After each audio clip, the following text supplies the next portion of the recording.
Don't you get sick of eating that every day? I looked up to see a boy staring down at my friend's lunch, her typical jelly sandwich and water bottle. When she stayed silent, burning red with humiliation, he just shrugged and went off to find his friends. Situations like these are what turn lunchtime into a comparison game that leaves people feeling isolated.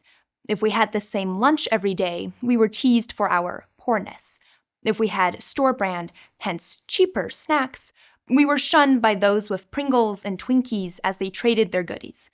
Yet, repetitive and generic brand lunches may be the only feasible option for families struggling with food insecurity.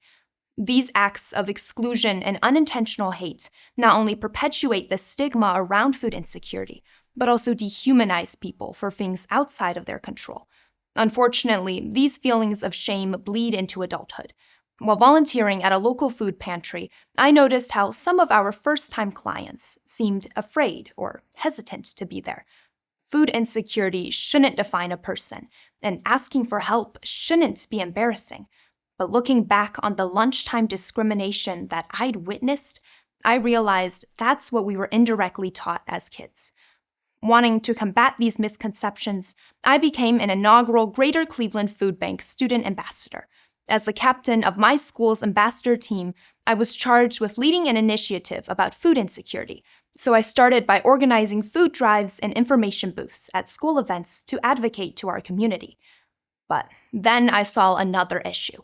Even though food insecurity is widespread, it's often not fully understood, especially by youth.